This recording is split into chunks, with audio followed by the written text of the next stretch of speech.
The Le Mans 24-hour race 2003 will witness a remarkable experiment.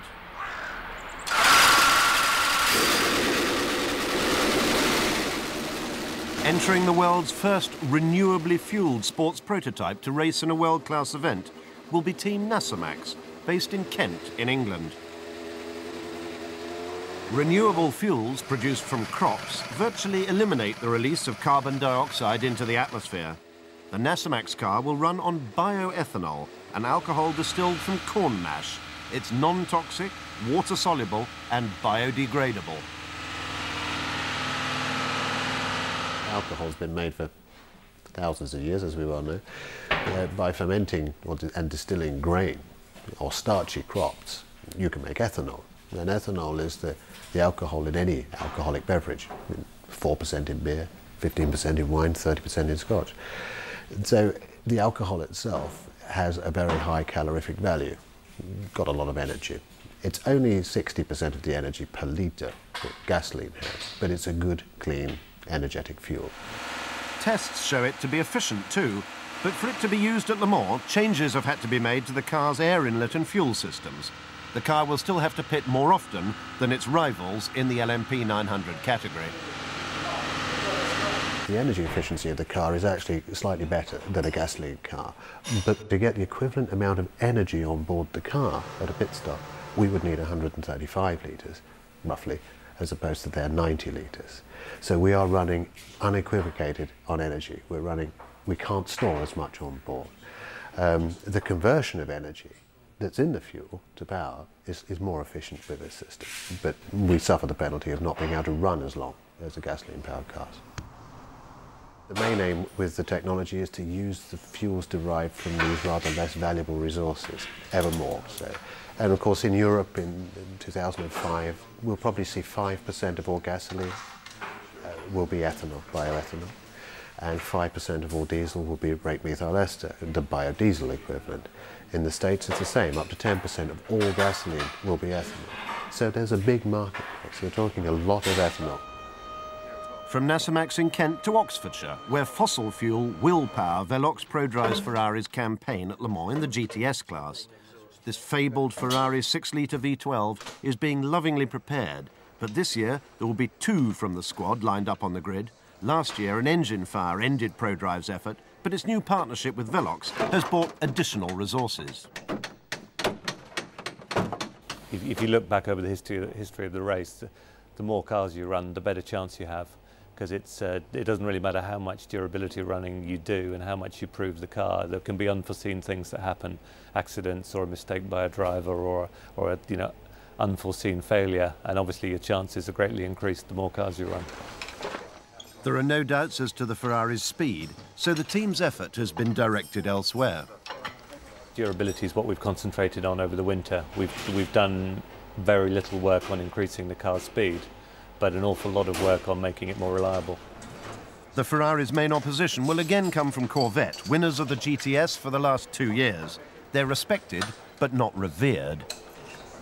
We know they have the reliability, and we also know from the American Le Mans series, that it is a well built and well-tuned car, and they have a fantastic crew also, and they don't make mistakes. We have a fantastic team as well. And now we have the car also to beat them, and this they know. And I think at the moment they are more scared from us than we are from them. While Velox Prodrive shakes down, Perry McCarthy shapes up. Making his 5th appearance at Le Mans, this time for Audi Sport UK, he knows all about the race's physical demands. The stresses and strains on the cars are enormous. I mean, we're putting around 3G under braking, 3G under acceleration, same thing with lateral cornering forces. Cockpit temperatures can launch up to 130 degrees. Heartbeats consistently around 160 beats a minute. The loading on the car is very high, even though we have power steering.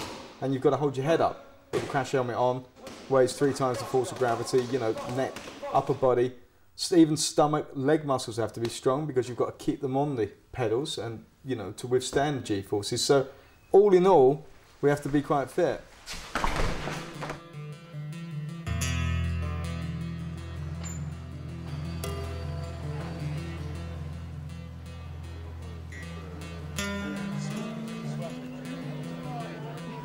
And so to the city of Le Mans on the Monday of race week, where drivers, cars, pit crew and fans assemble for scrutineering.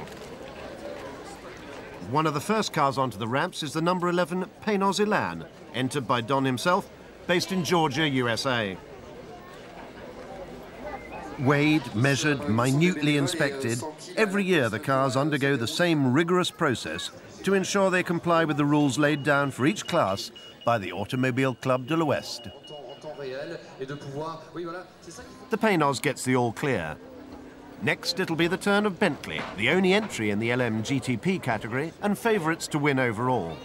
It's 73 years since Bentley's last win here, and they return with 2 cars and a determination to crown their 3-year programme with a win.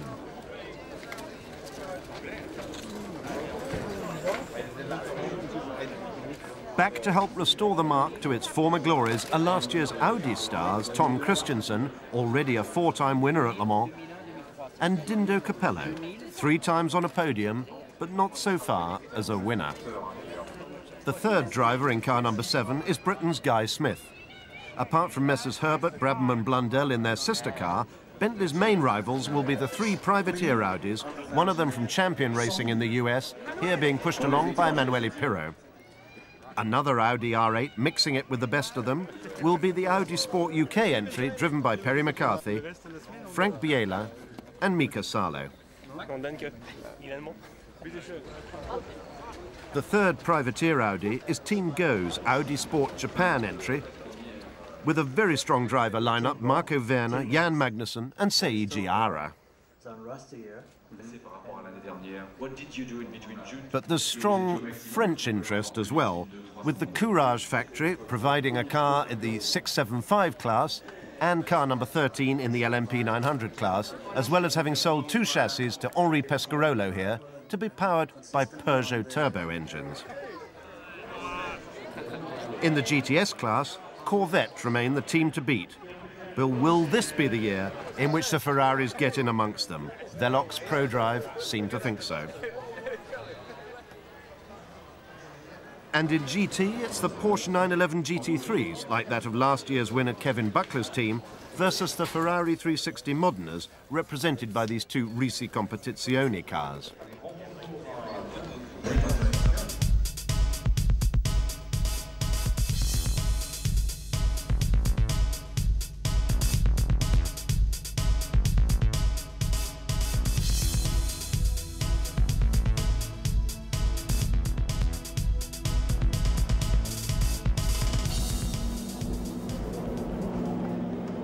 And so, with the formalities over, it's down to the pit lane, where this year the teams have to come to terms with a new factor in the power-speed equation.